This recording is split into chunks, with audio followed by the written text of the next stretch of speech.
datang di Cem Istri Channel. Pada video kali ini kita akan membahas soal tentang larutan asam basa part 1. Ada beberapa soal pada part berikutnya untuk memantapkan pemahaman kalian mengenai larutan asam basa. Soal awal pada part 1 ini kita akan membahas mengenai sifat asam basa menurut teori Arrhenius maupun tentang indikator. Baik, langsung saja kita coba jawab soal yang pertama. Soal yang pertama adalah zat di bawah ini yang memerahkan kertas lakmus adalah memerahkan kertas lakmus, ya. Berarti kalau memerahkan berarti dia bersifat asam, ya. Maksudnya di sini memerahkan kertas lakmus. Berarti lakmus biru menjadi merah, lakmus merah tetap merah, ya, maka ini sifat larutannya adalah asam. Jelas larutan asam itu cirinya adalah ada H+, ya. Nah, di sini basa NaOH, CaOH, basa juga, ya. Ini ada etanol, ya. Nah, ini adalah senyawa garam atau kita kenal dengan urea, CONH2 dua kali, ya. Nah, CH3COOH ini kalau terionisasi dia adalah asam lemah menjadi CH3COO- ditambah H+, ya. Ada H+ di sini, maka ini adalah merupakan senyawa yang dapat memerahkan kertas lakmus atau bersifat asam, ya. Jadi jangan salah, kalian harus tahu dan menguasai terkait dengan reaksi ionisasi, karena secara sekilas mungkin di belakang ini ada OH. Bisa saja nanti kalian terkecoh, oh ini adalah senyawa basa, padahal dia adalah senyawa asam lemah, ya. Oke, berikutnya kita lanjutkan, ya. Nah, ke soal yang di sebelah kanan, karena ini ada kaitannya dengan soal sebelumnya, ya.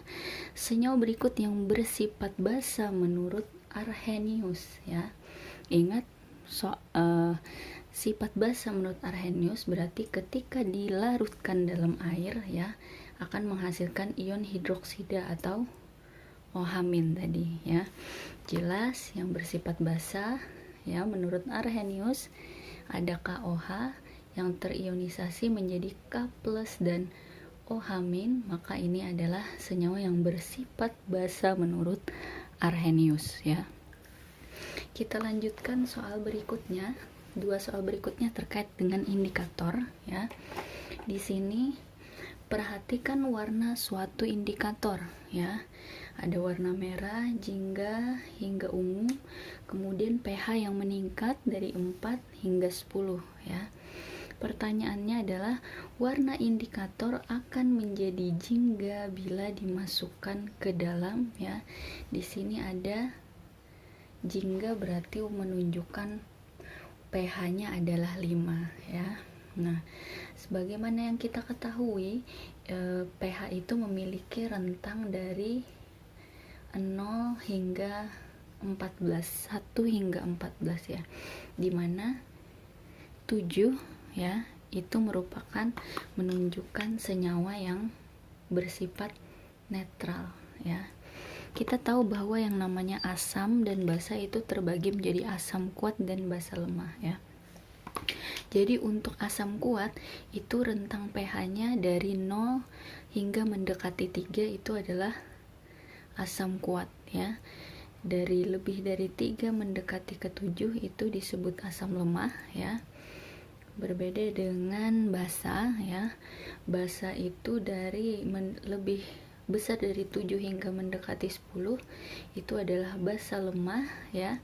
Dan dari 10 mendekati 14 itu adalah basa kuat, ya. Nah, jadi ketika pH-nya adalah sama dengan 5 yang menunjukkan perubahan warna menjadi jingga, maka itu tergolong sebagai asam lemah, ya.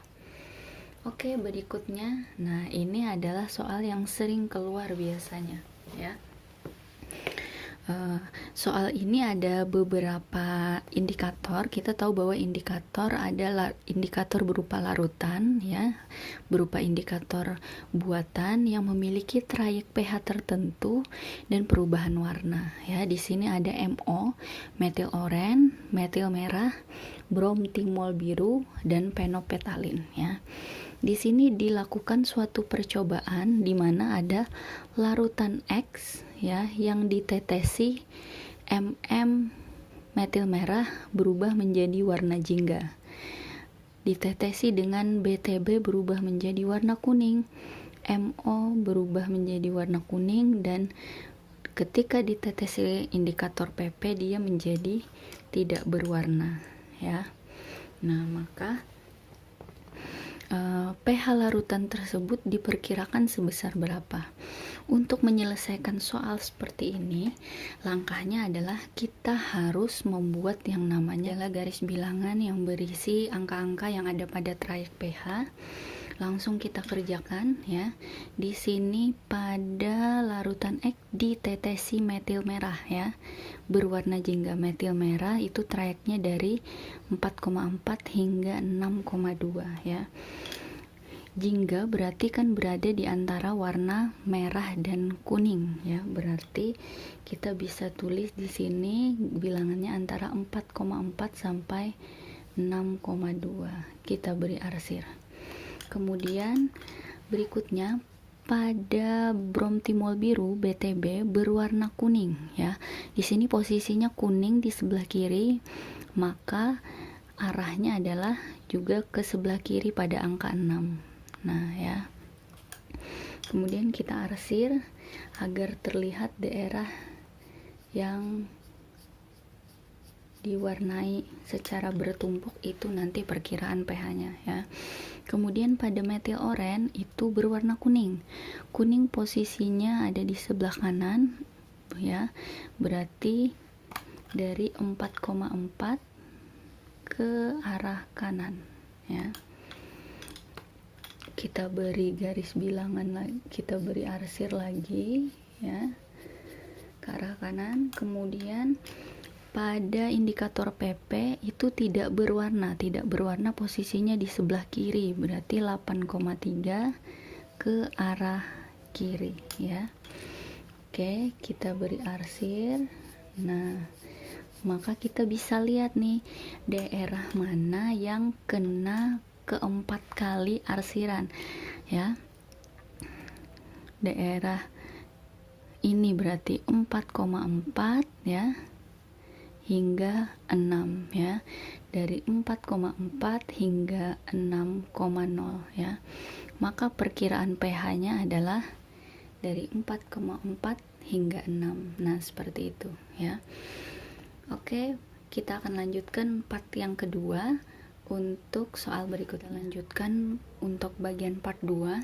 Di sini lebih membahas tentang teori asam basa, Bronsted-Lowry dan Lewis. Kita langsung saja untuk soal yang pertama. Di sini ada reaksi antara H2O plus HNO2 berkesetimbangan menjadi H3O plus dan NO min, ya. Pertanyaannya adalah mana yang merupakan asam basa konjugasi, ya. Ingat pada konsep asam basa Bronsted-Lowry, asam itu adalah yang mendonorkan proton atau H+, ya. Jadi asam itu dia yang mendonorkan proton atau H+, ya. Nah, dalam hal ini yang mendonorkan H+ itu adalah HNO2, ya. Sehingga setelah didonorkan, ya, berarti ini sebagai asam, dia berubah menjadi basa konjugasinya yaitu NO2-. Sehingga yang benar adalah HNO2 dan NO2-. Jawabannya adalah yang B. Kita lanjutkan, berikutnya adalah spesi berikut yang merupakan basa konjugasi dari HSO4-, ya. Ingat, basa konjugasi dari HSO4-, ya. Pada asam basa Bronsted-Lowry itu terdapat pasangan asam dan basa konjugasi, ya, serta basa dan asam konjugasi ya. Karena yang ditanyakannya adalah basa konjugasi dari HSO4-, maka HSO4- ini otomatis dia adalah berperan sebagai asam ya. Berarti asam dia adalah yang mendonorkan H+ ya. Berarti di sini H+-nya dilepas, didonorkan, sisanya adalah menjadi SO4 2-. Jadi basa konjugasi dari HSO4- adalah SO4 2- ya. Nah, seperti itu. Berarti jawabannya adalah yang E. Oke, kita lanjutkan. Di sini menurut teori asam basa Lewis, sifat BF3 dalam reaksi BF3 ditambah F- menjadi BF4- adalah apa ya? Dan ditanyakannya adalah sifat BF3. Untuk menyelesaikannya, teori Lewis ini adalah mendonorkan dan menerima pasangan elektron. Jadi untuk asam basa Lewis di sini kata kuncinya adalah pasangan elektron ya. Kita tahu bahwa B itu adalah golongan 3A, maka dia memiliki 3 elektron valensi di sekitarnya ya.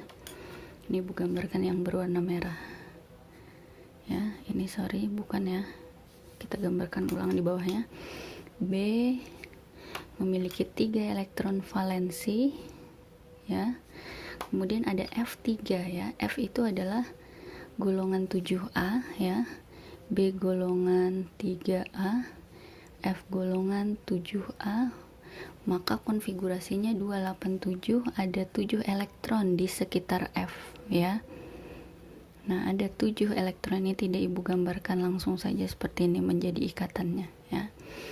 Nah, ditambah F-, F itu ada golongan 7A, di sekitarnya ada 7, tuh 2, 3, 4, 5, 6, 7 ya.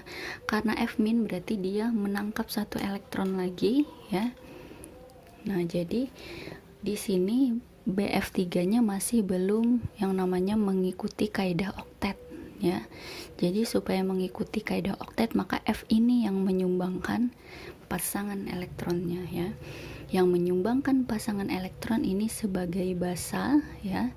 Yang menerimanya BF3 adalah berarti dia sebagai asam ya.